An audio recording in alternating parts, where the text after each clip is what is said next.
கதைச்சரம் நேயர்களுக்கு அன்பார்ந்த வரவேற்புகள். இன்று நாம் வடுவூர் கே. துரைசாமி ஐயங்கார் அவர்களின் பாவாடை சாமியார் என்ற நாவலை காண உள்ளோம். வடுவூர் கே. துரைசாமி ஐயங்கார் தமிழில் நெடுங்கதை அல்லது நாவல் தோன்றிய ஆரம்ப காலகட்டத்தில் நாவல்களை எழுதியுள்ளார்.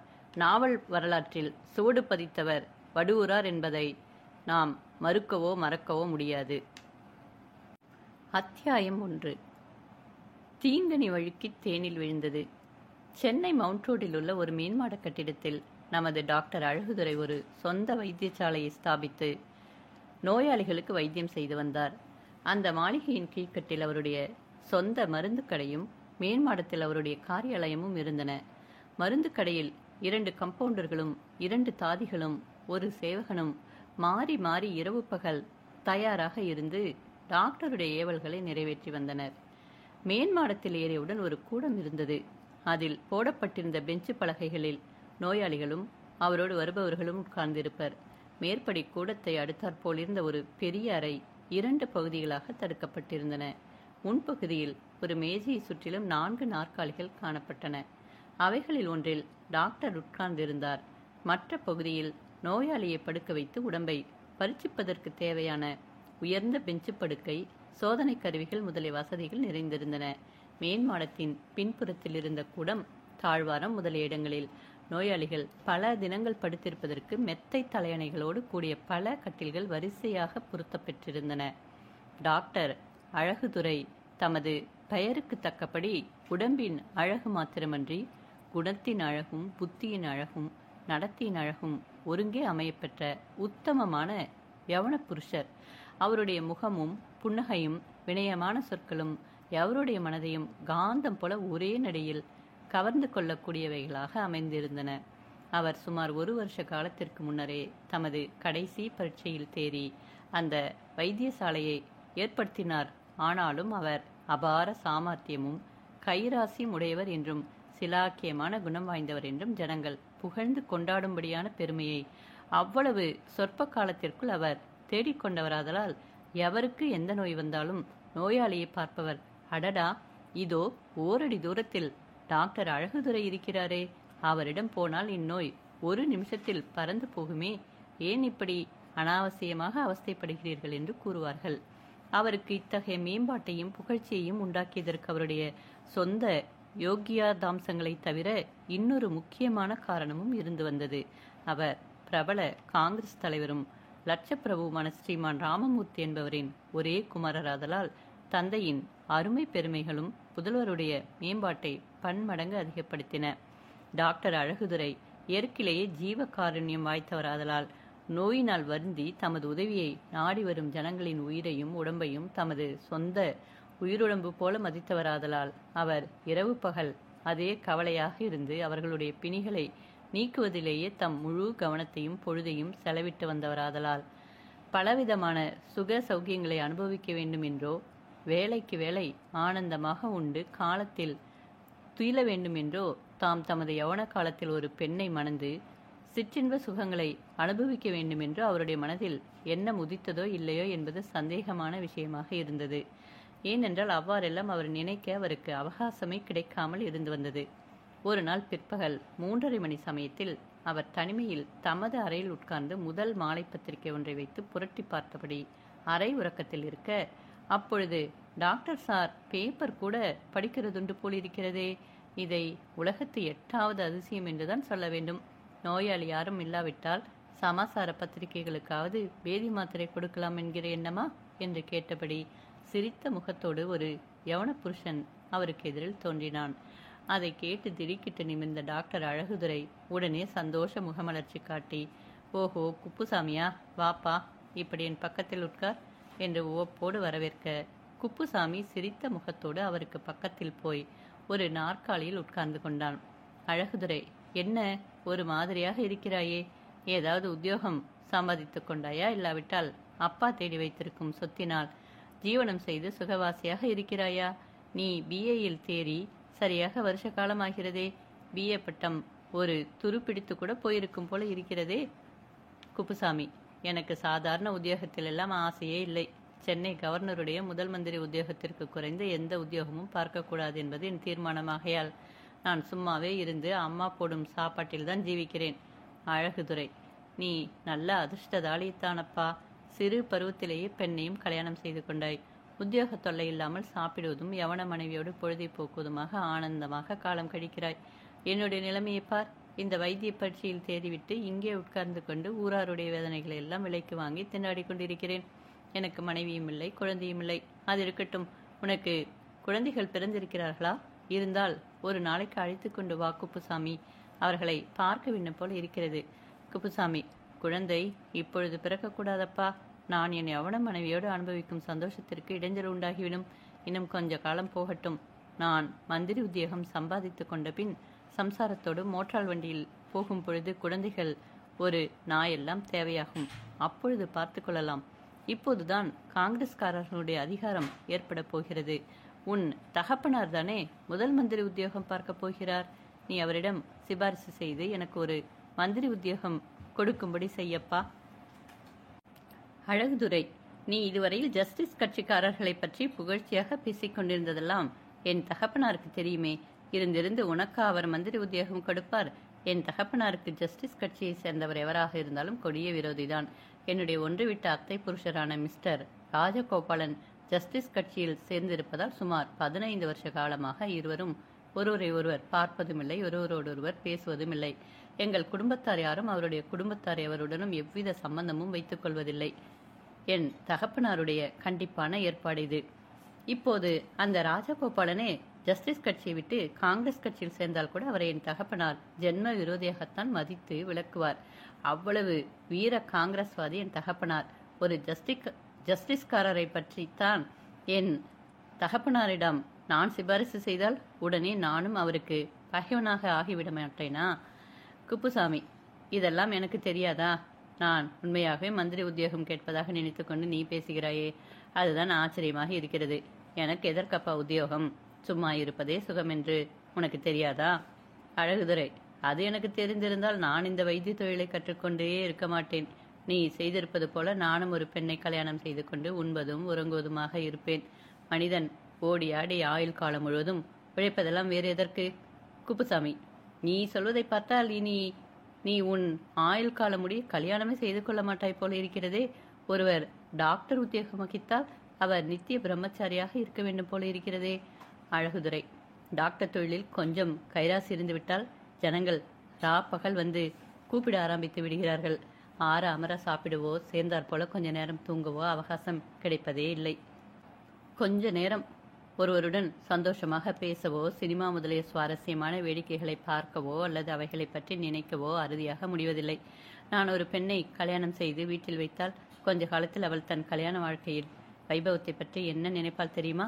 குப்புசாமி, அடே அப்பா, உனக்குத்தான் பேச தெரியும் என்று சும்மா அழைக்கிறாய்.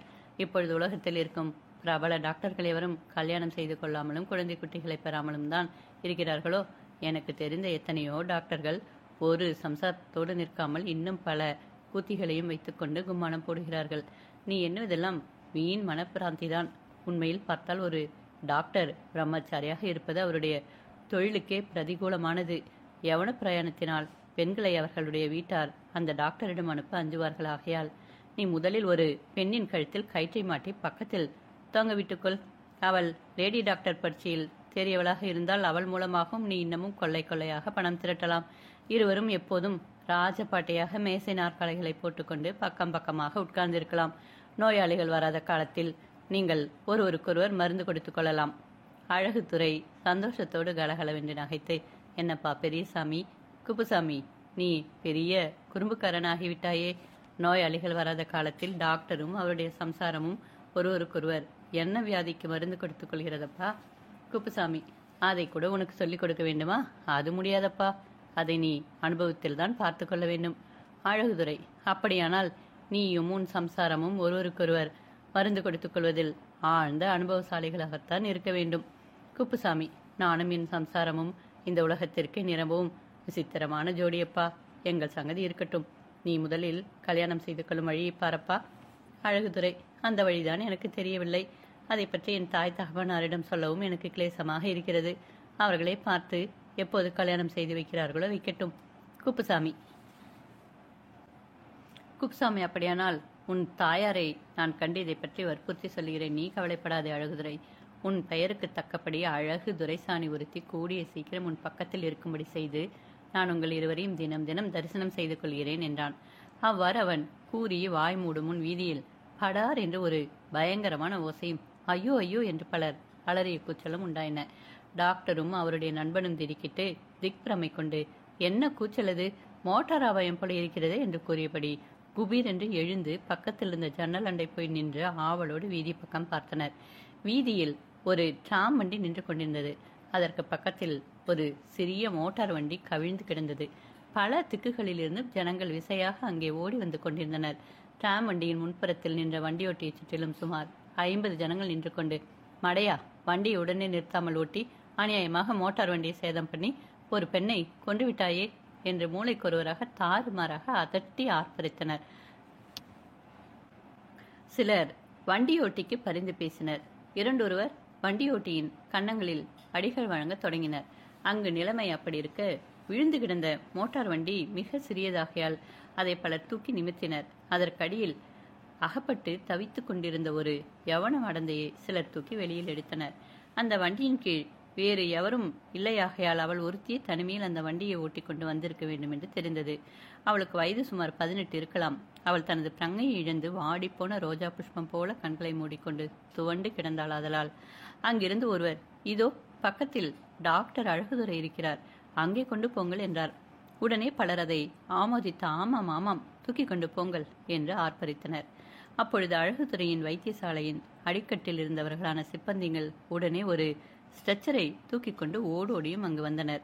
நோயாளிகளை அசையாமல் படுக்க வைத்து தூக்கி கொண்டு போவதற்கு நீளமாக ஏணி போல இருக்கும் படுக்கையான அந்த ஸ்ட்ரெச்சரில் தாதி கலந்த யவன மங்கையை மெல்ல தூக்கி படுக்க வைத்து அதன் 2 பக்கத்து கொம்புகளையும் பிடித்து 4 தூக்கி கொண்டு வைத்தியசாலைக்குள் நுழைந்து மேல் மாடத்தில் ஏறி டாக்டருடைய அறைக்குள் கொண்டு போய் நோயாளிகளை பரீட்சிக்கும் உயரமான பெஞ்சு படுக்கையின் மேல் வைத்தனர்.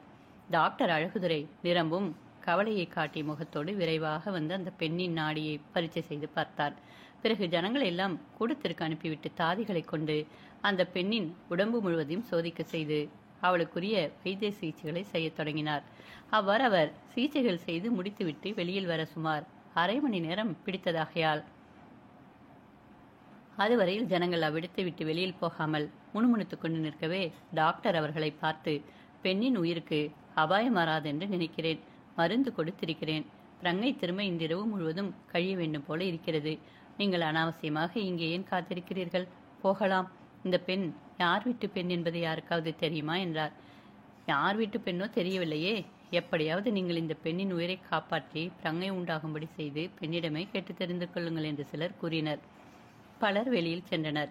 அப்பொழுது வீதியில் வந்திருந்த போலீஸ் சப் இன்ஸ்பெக்டரும் ஜவான்களும் டாம் வண்டியோட்டியை அடித்த ஜனங்களை அப்புறப்படுத்திவிட்டு அதன் நம்பர் முதலிய விவரங்களை குறித்து கொண்டு வண்டியை ஓட்டி கொண்டு போகும்படி செய்துவிட்டு அந்த பெண்ணின் வண்டியை பார்த்து கொண்டிருக்கும்படி 2 ஜவான்களை நிறுத்திவிட்டு டாக்டர் அழகுதுரையின் வைத்தியசாலைக்குள் வந்து படுக்க வைக்கப்பட்டிருந்த பெண்ணை பார்த்து டாக்டரோடு பேசி நிலைமையை தெரிந்து கொண்டு பெண்ணின் உடம்பில் இன்னின ஆடைகள் ஆபரணங்கள் முதலியவை இருந்தன என்பதை எழுதி டாக்டரிடம் கையெழுத்து பெற்றுக்கொண்டனர். அந்த மடந்தையின் பெற்றோர் யாவர் என்பதை தெரிந்து கொள்ளும் பொருட்டு போலீஸ் சப் இன்ஸ்பெக்டர் பலரிடம் விசாரித்து பார்த்தார். எவருக்கும் அந்த தகவல் தெரியவில்லை. அப்பொழுது டாக்டர் அழகுதுரை ஒரு யோசனை கூறினார். அந்த பெண்ணின் மோட்டார் வண்டியில் பொருத்தப்பட்டிருந்த நம்பர் தகட்டை பார்த்து அந்த நம்பர் லைசன்ஸ் யாருக்கு கொடுக்கப்பட்டது என்பதை போலீஸ் கமிஷனர் ஆபீஸில் தெரிந்து கொள்ளலாம் என்று டாக்டர் கூறவே உடனே சப் இன்ஸ்பெக்டர் ஒரு ஜவானை வெளியில் துரத்தினார்.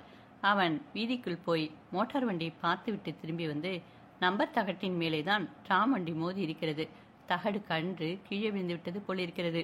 கும்பலில் இருந்த யாரோ ஒரு பையன் நம்பர் தகட்டை எடுத்து கையில் வைத்துக் கொண்டிருந்ததை பார்த்ததாக சிலர் சொல்லுகிறார்கள். நான் வீதியில் 2 பக்கங்களிலும் கொஞ்ச தூரம் போய் பார்த்தேன், அந்த பையன் காணப்படவில்லை என்றான். அதை கேட்ட சப் இன்ஸ்பெக்டர் டாக்டரை நோக்கி, சரி, அப்படியானால் வேறு வழியில்லை, பெண்ணுக்கு பிரங்கை திரும்பினவுடன் அவருடைய விலாசத்தை கேட்டு டெலிஃபோன் மூலம் எனக்கு தெரிவியுங்கள் என்றார். டாக்டர், உங்களுக்கும் தெரிவிக்கிறேன், பெண்ணின் தகப்பனாருடைய வீட்டில் டெலிஃபோன் இருந்தால் அவருக்கும் தெரிவிக்கிறேன் என்றார். உடனே சப் இன்ஸ்பெக்டரும் ஜவான்களும் அங்கே கூடியிருந்த ஜனங்களை அனுப்பிவிட்டு தாங்களும் வெளியில் சென்றனர். ஜனங்களில் சிலர் பெண்ணின் அற்புதமான அழகையும் அலங்காரத்தையும் கண்டு அவ்விடத்தை விட்டு போக மனமற்றவராக அவளுக்கு நேரிட்ட அபாயத்தை பற்றி விசனகரமாக ஒருவரோடொருவர் பேசிக்கொண்டு சென்றனர். ஒருவன், ஆஹா, பெண் தங்கப்பதுமை போல ஒரே அழகு. ஜனங்களுடைய கண் திருஷ்டியினாலே தான் இவளுக்கு இந்த அபாயம் நேர்ந்திருக்க வேண்டும். யார் வீட்டு பெண்ணோ? இதை கேட்டால் இவளுடைய தாய் தகப்பன்மாருடைய மனம் எப்படி பதறுமோ? நமக்கே இதை பார்க்க சகிக்கவில்லையே. இன்னொருவன், இன்னும் கல்யாணமாகவில்லை போல் இருக்கிறதே. வேறொருவன், ஜெரகமயமான பட்டாடைகளும் வைர ஆபரணங்களும் ஒரே ஜொலியாய் ஜொலித்து கண்ணை பறிக்கின்றனப்பா. நெற்றியில் ஒரு சாந்து போட்டு இருப்பதானால் முகத்தில் அப்படியே அழகு வழிகிறதப்பா. இவ்வளவு அற்புதமான வடிவழகு வாய்ந்த பெண்ணை என் ஆயுள் காலத்தில் இதுவரையில் நான் பார்த்ததே இல்லையப்பா. இவ்வாறு ஜனங்கள் தமக்குள் பேசிக்கொண்டே சென்றனர். அப்பொழுது அந்த வடிவழகி தனியாக இருந்த ஒரு அறையில் மெத்தையோடு கூடிய ஒரு கட்டிலில் படுக்க வைக்கப்பட்டிருந்தாள். 2 தாதிகளும் டாக்டர் அழகுதுரையும் அவளுக்கு பக்கத்தில் மாறி மாறி போயிருந்து அவளுடைய பிரங்கை திரும்புவதற்கான உபாயங்களை செய்து கொண்டிருந்தனர். டாக்டருடைய பள்ளிக்கூடத்து நண்பனான குப்புசாமி முற்றிலும் வியப்பிலும் விசனத்திலும் ஆழ்ந்தவனாக அந்த வடிவழகியின் அங்கங்களையே இமை கொட்டாமல் பார்த்தபடி சற்று தூரத்தில் நின்றான். சுமார் அரை மணி காலம் டாக்டரும் தாதிகளும் அந்த படந்தையுடன் இருந்த பின் அவள் அயர்ந்து தூங்கும்படி விடுத்து இப்பால் வந்தனர். தாதிகள் வேறு சில அவசர அலுவல்களை கவனிக்க வேண்டியவர்களாக இருந்தமையால் கீழே போய்விட்டனர். அழகுதுரை தமது ஆசனத்தில் அமர்ந்தார். குப்புசாமியும் பக்கத்தில் உட்கார்ந்து கொண்டான். இருவரும் ஒருவரோடொருவர் பேசாமல் சோர்வாக சிறிது நேரம் உட்கார்ந்திருந்தனர். பிறகு அழகுதுரை குப்புசாமியை நோக்கி, பார்த்தாய குப்புசாமி, டாக்டர் உத்தியோகத்தின் சுகத்தை, ஊராருடைய வேதனைகளை எல்லாம் டாக்டர் விலைக்கு வாங்கி கொண்டு தவிக்க வேண்டியதாக இருக்கிறது என்று நான் சொன்னது சரியாக போய்விட்டதல்லவா? என்னோடு சந்தோஷமாக பொழுதுபோக்கு நினைத்து வந்தவனான உன்னை கூட இந்த தொற்றுவியாதி பிடித்து கொண்டது பார்த்தாயல்லவா என்றார். குப்புசாமி, இவள் கொழுத்த பணக்கார வீட்டு பெண்ணாகத்தான் இருக்க வேண்டும். அப்படியிருந்தும் ஏன் இவள் தனியாக வந்தாள் என்பது தெரியவில்லையே. இன்னும் கல்யாணமாகவில்லை போல இருக்கிறது. பெற்றோர் எப்படி இவளை வெளியில் அனுப்பினார்கள்? பெண் அநேகமாக கிறித்துவ ஜாதி பெண்ணாகத்தான் இருக்க வேண்டும். அழகுதுரை, இந்த மாதிரி ஸ்வர்ண நிறமுடைய பெண்களை நான் இதுவரை பார்த்ததே இல்லை. புது நாகரிகத்தில் இங்கிலீஷ் படித்த பெண்கள் தாங்களே மோட்டார் வண்டியை ஓட்டி கொண்டு போவதில்லையா? இவளுடைய தகப்பனார் வேளான உத்தியோகம் வைப்பராக இருக்க வேண்டும். குப்புசாமி, அது இருக்கட்டும், பெண்ணின் உயிருக்கு அபாயம் இல்லையே. ஒருவேளை உள்ளங்கங்களில் ஏதேனும் கெடுதல் நேரிட்டிருக்குமோ? அழகுதுரை திடீரென்று ஏற்பட்ட அதிர்ச்சியினாலும் திகிலினாலும் மூளையும் ஸ்பரிச நாடிகளும் ஸ்தம்பித்து போயிருக்கின்றன. இன்னும் 2-1 மணி நேரத்தில் ரங்கை திரும்பிவிடும். குப்புசாமி, நல்ல காலம்தான். அபயம் இவ்வளவு சொற்ப கெடுதலோடு முடிந்தது. என்ன காரணமோ தெரியவில்லை. இந்த பெண்ணை இந்த நிலைமையில் பார்த்தது முதல் என் மனதில் ஒருவித மயக்கம் உண்டாகி என்னை பைத்தியக்காரன் போல செய்துவிட்டது. அழகுதுரை, என் மனதும் அதே நிலைமையில்தான் இருக்கிறது. இன்னும் எவ்வளவோ கேவலமான நிலைமையில் வந்த நோயாளிகளை நான் பார்த்திருக்கிறேன். அப்பொழுதெல்லாம் உண்டானதை விட இப்பொழுது விபரீதமான மனக்கலக்கமும் வேதனையும் எழுந்து வதைக்கின்றன. யவன பருவத்திற்கும் சரி, அதீதமான அழகிற்கும் சரி, ஒரு விதமான பிரத்யோக கவர்ச்சி சக்தி இருக்கிறது. குப்புசாமி, இதில் இன்னொரு ஆச்சரியத்தை கவனித்தாயா? இந்த அபாயம் நேருவதற்கு முன் நாம் இங்கே எதை பற்றி பேசிக் கொண்டிருந்தோம் என்று நினைவிருக்கிறதா? உன் அழகிற்கு தக்க ஒரு கட்டழகியை நீ மணந்து கொண்டு அவளையும் கூட வைத்துக் கொள்ள வேண்டும் என்று நான் சொன்னதற்கு பொருத்தமாக உடனே ஒரு வடிவழகி இங்கே வந்து சேர்ந்தால் பார்த்தாயா? இது ஒரு நல்ல சுபக்குறி என்றே நான் நினைக்கிறேன். அழகுதுரை, இது என் மனதில் வேறு விதமாக படுகிறது. ஒரு அழகான பெண்ணை கல்யாணம் செய்து கொள்ள வேண்டும் என்று நாம் சொல்லும் பொழுதே மணமகள் நிலையில் இருக்கத்தக்க இன்னொரு பெண்ணிற்கு அபாயம் ஏற்பட்டதை பார்த்தால், நான் கல்யாணம் செய்து கொள்ளும் பட்சத்தில் என்னை மணக்கும் பெண்ணிற்கும் எனக்கும் ஏதோ அபாயம் நேர காத்திருக்கிறது என்ற எண்ணமே என் மனதில் உண்டாகிறது.